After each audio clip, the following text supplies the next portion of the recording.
Om Tat Sat. My humble prostrations to the all-pervading Brahman, to my worshipful Guruji, Swami Jyotirmayanandaji Maharaj, to the Divine Mother and all sages and saints, and to each of you, divine soul, watching today's satsang.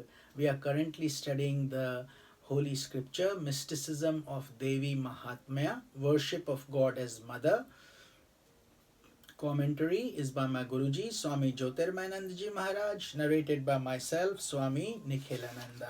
We are currently studying a scripture, parable story from Devi Mahatmya about King Nahusha, the rise and fall of the ego. We have been covering it for the last 2 days, and today we will conclude the story, and tomorrow we will finish this whole scripture, Devi Mahatmya mysticism, by studying the mystic meaning of this story. So let's continue.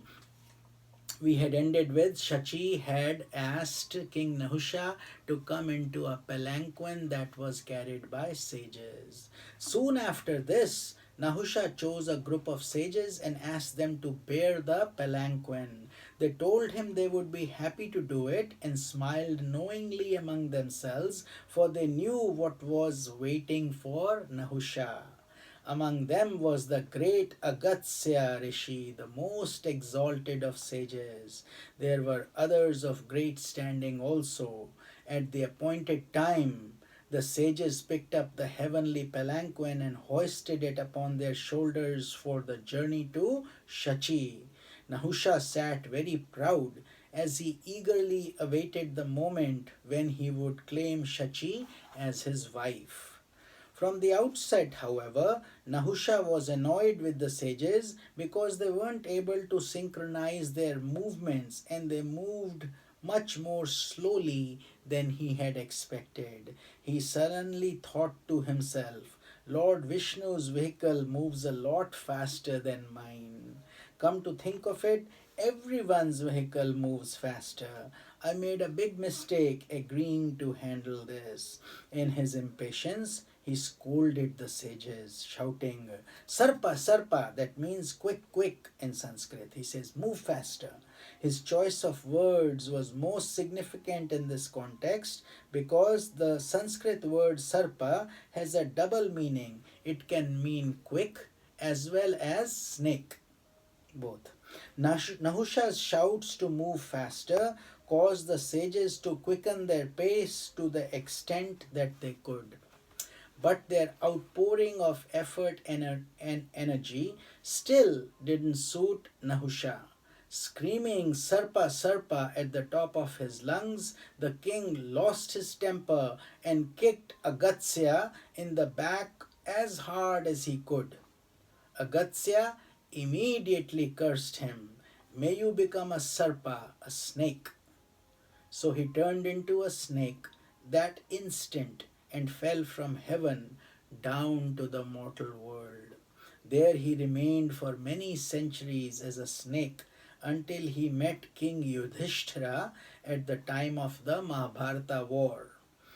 Though a snake, he was still able to talk like a human being and thus was able to hold many interesting conversations with King Yudhishthira.